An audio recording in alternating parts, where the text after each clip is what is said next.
Did you really spend $1 million to do your campaign? I read it online. Well, over a period, not in a day. I mean, that was one of the things that I had to clarify.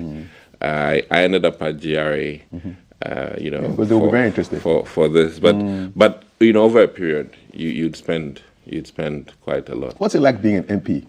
Oh, it's been an experience, a learning experience for that matter, and I really think that going in, some of the things I thought differently has changed now. What really surprised you that you found out when you got there? Well, one of the biggest things, and I keep saying it everywhere, in government, to even do a KVIP, you need multiple signatures.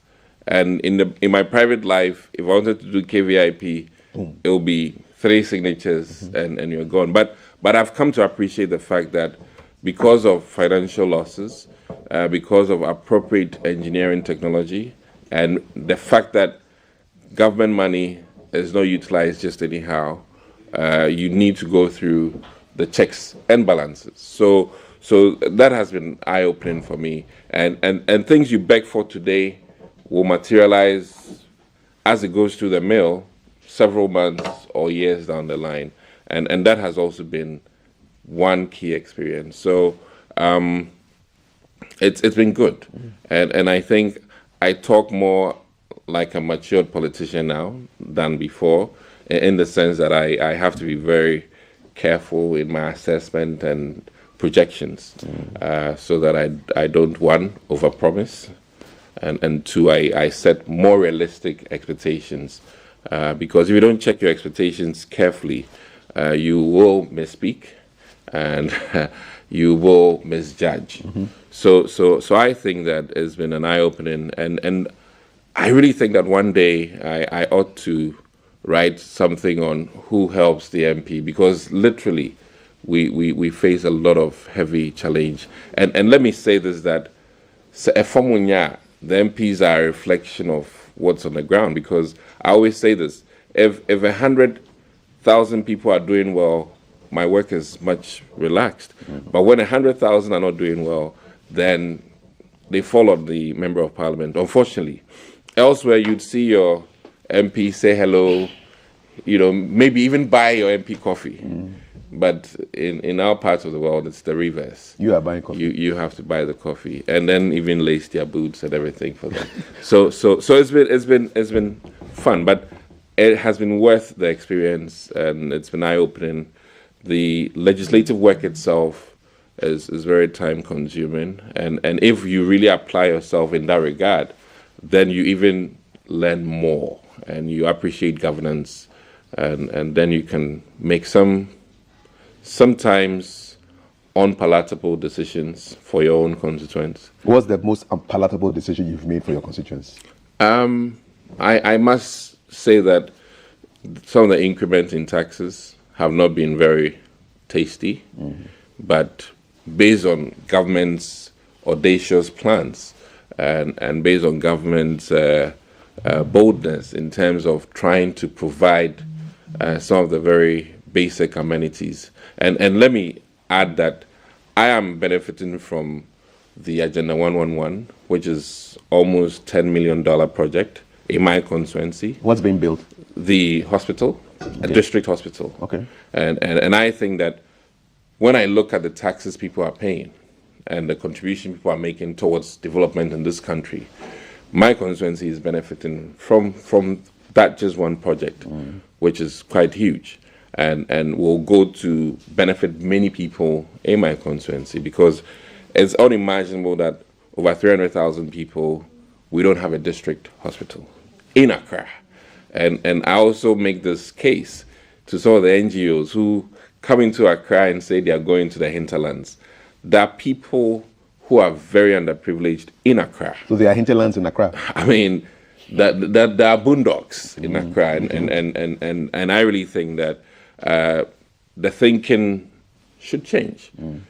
People come to you who are devastated, and even my quote-unquote village MPs, sometimes they think that Accra MPs are, our issues are not issues, but I can tell you, rental issues are real, school fees issues are real, the sick and afflicted issues are real. I mean, there's nothing like you're in a city so you don't get sick or you don't pay rent. And of course, I don't have fertilizer issues, which is what some of the farming districts do have, but you have people knocking on your door for all kinds of reasons, and I think I share this guy's prayer. Asking for 2,000. Prayer for support. is quite interesting. So who helps the MP? That's the book I have to write someday, Who helps the MP? because the perception out there is different. And I think the Speaker of Parliament made it glaring just recent that, people are dependent on the MPs for all kinds of things. And then when they ask for a little increment of, l'argent, then people are going berserk. But at the end of the day, I mean, let's be very realistic. You'd enter a wonderful naming ceremony where you donate to the person naming is far less than what you spend from your, from the chapel door to your car. It's just the nature of the game now, and unfortunately, it's making it really tough. So that the key thing, which is legislative work, where Embrashishe is now at the back burner. I mean, that is.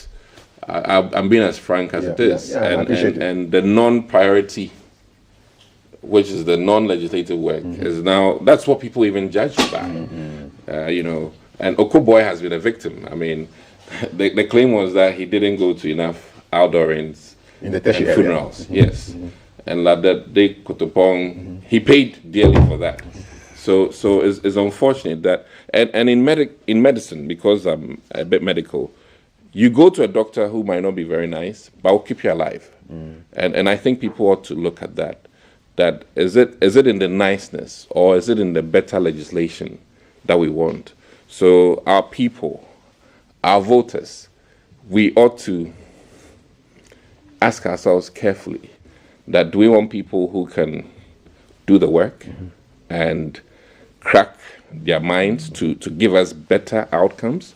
Or we want nice MPs and people who can just dole out cash? Well, I think you can be nice and do the work too, because I feel very sad for a friend of mine who went to a doctor on some random eye something, and then they found out that he got glaucoma, and he said the doctor says, yeah, you have glaucoma, get serious, otherwise you go lose your eyes. Just there, boom, boom, boom, boom, boom, boom, boom.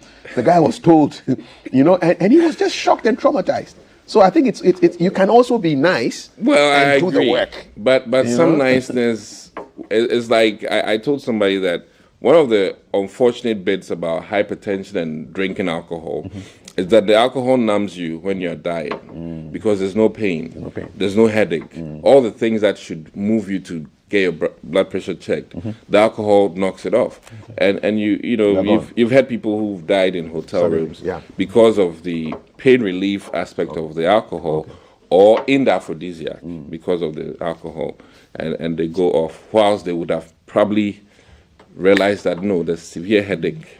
If not, so your point is some pain is some pain needed. that would let you live is better. I mean, than no pain and then you kaput. Okay. And a lot of, and let me just say this, a lot of severe alcoholics have underlying issues that they die from, and just because they've been drinking heavy alcohol to numb the pain. Yeah. I've had people who had hernias and changed from drinking alcohol once the hernia was taken off, because they were using the alcohol to numb the pain. Okay. So when it's better to see a clinician who will remove the hernia for you so that you stop drinking or you stop the painkiller. All right. So my itty bit is that I think that Ghanaians or voters ought to be more circumspect, careful in the assessment of parliamentarians, and we need to go back to basics.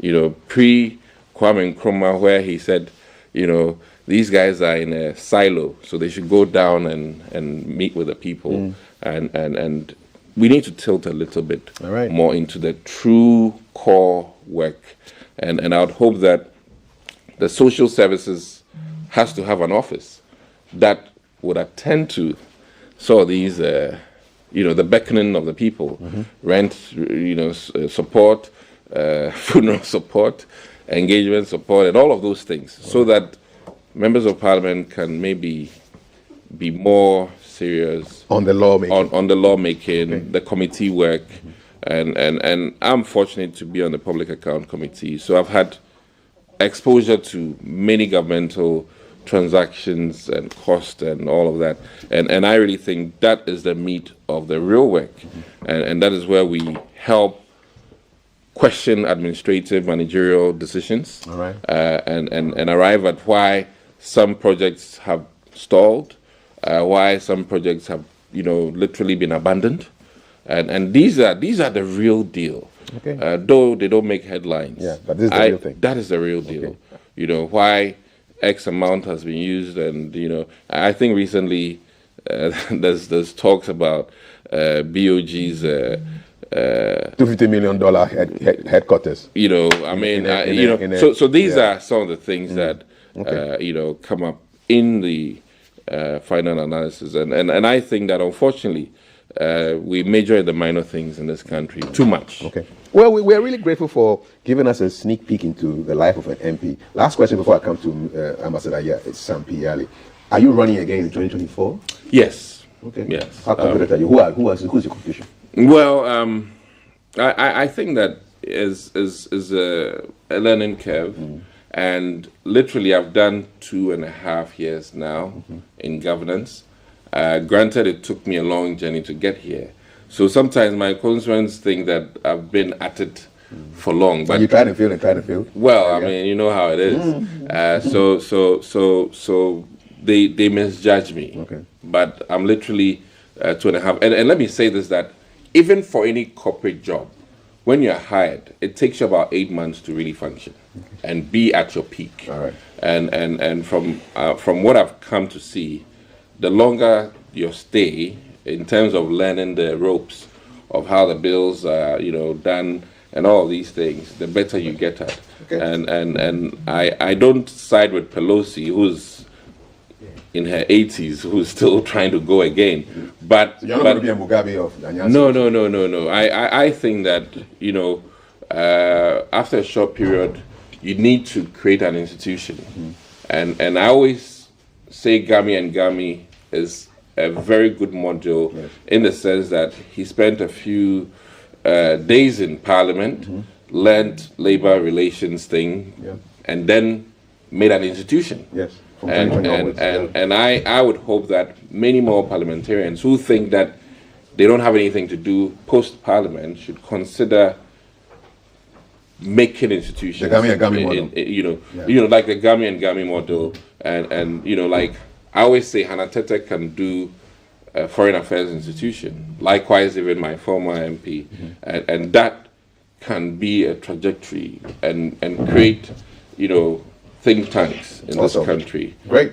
So that is what my thinking is. Okay. That after maybe a couple of terms, I should move into something like an institution.